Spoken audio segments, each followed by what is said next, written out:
Hello, everybody. I'm here for round two with Captain of Erebus, Xenovia. The last time I did this, I forgot to record audio from Zen, and I feel horrible that I'm making him do this again. So, Zen, introduce yourself. Hi, I'm a captain of Erebus, That ultimate egoist. ultimate egoist. I To say I have heard that multiple times today is an understatement. Uh, and now that I have a little bit more information on everything, some things have been a little bit more contextualized for me. But I'm going to go through and ask you the same questions I have everybody else and yourself already.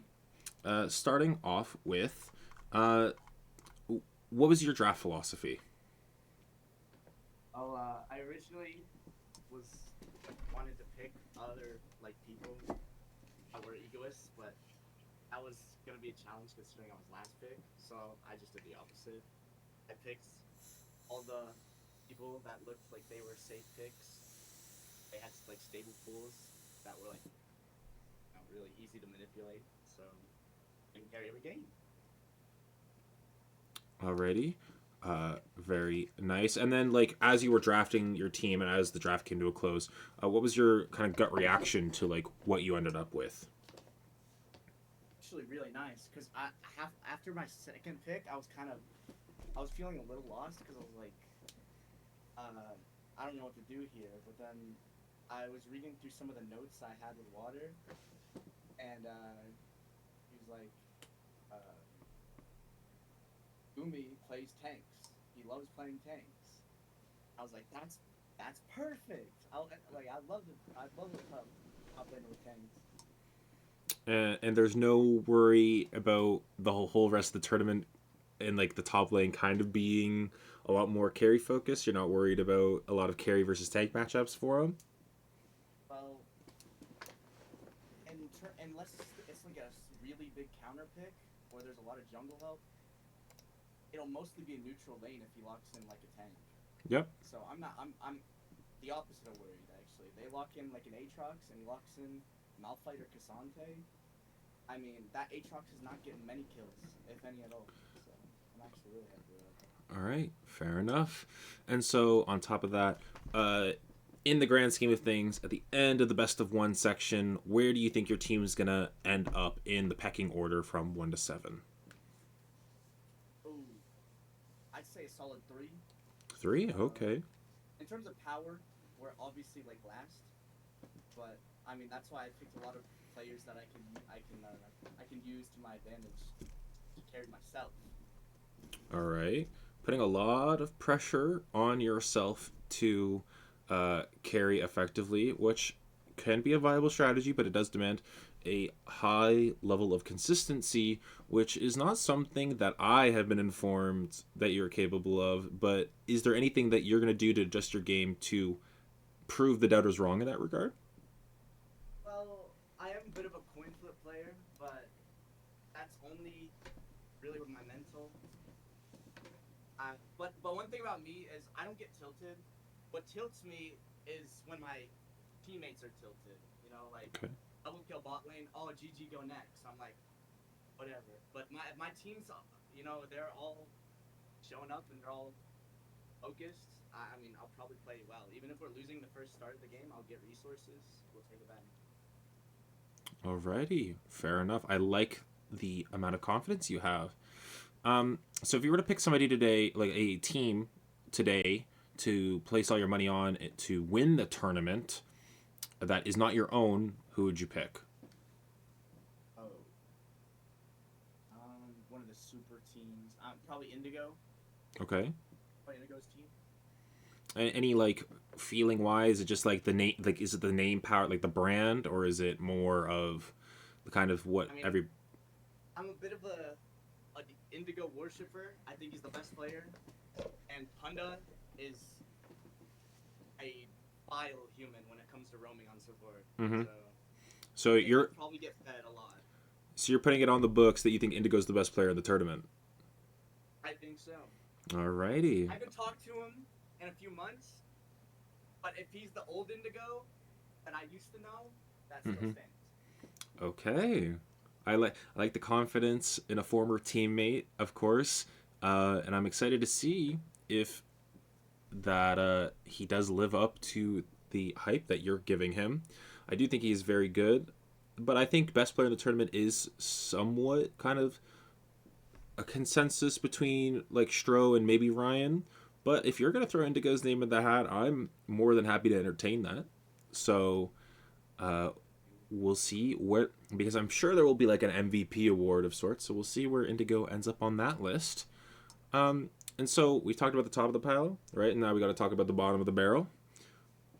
Who are you gonna pick to finish last and be eliminated from the best of one phase? Well, among all these teams, I know a lot about a lot of them, except for Jake's team, which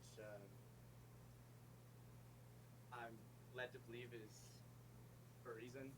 He picked his friends Mm-hmm. mostly. Yeah, did pick a lot of his friends. They maybe not all have played together at the same time, but these guys are all very familiar with each other. To my knowledge, on Cancun on 3, we're referring to specifically here. But I could see, like I said, and I've talked about with other people, I do believe that because of the volatility of best of ones, I do think any team could end up at the bottom or the top. But I think Jake's team being kind of a unique show, and I'm sure people will tune into Jake's interview and hear the pessimism about his own team, but I'm sure they will turn out nonetheless. Fair with him, the power of friendship is strong in something like this because I Mm-hmm. don't know a lot of members of my team that well.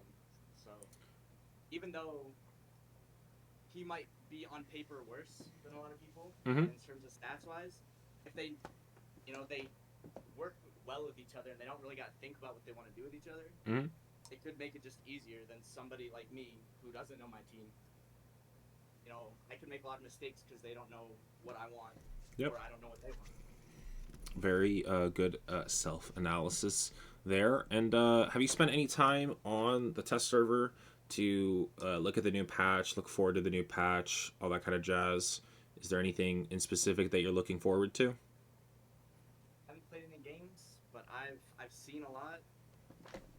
My champ pool is getting buffed through the roof, Mm. so I'm basically playing on hard mode right now. So as soon as it comes out, the new items released, all the changes, it'll be like I'm lifting the weights off. So I'm not too worried about needing to practice them. So you're saying you're like Rock Lee right now with the training weights on, and then 100%. they're gonna It's come like Night off. Stalker passive. Mm. So you're confident in the assassin junglers that have kind of been slowly making their way back into the meta ever so slightly, right? Stuff the likes of Kiana showing up at the World Championship. You're feeling good on that kind of pick. My plan is to not get a single Talon or Hecarim game because they don't want to play against it. I think that will be a good strategy for other teams to employ, and if you can perform outside of it, maybe you'll pick up a game or two and show them why it should stay at permaban. That happened in the one tournament I played in. I got one Hecarim game. Just one. And it never happened again. Never again. Well, ladies and gentlemen, you've heard the man. Seems to be a frightening pony on the other side of the rift for a lot of teams. Is there anything that you'd like to say about your team? Trash talk another team? Trash talk somebody in specific that you'd like to get off your chest before the tournament truly gets underway that you'd like to announce to the world?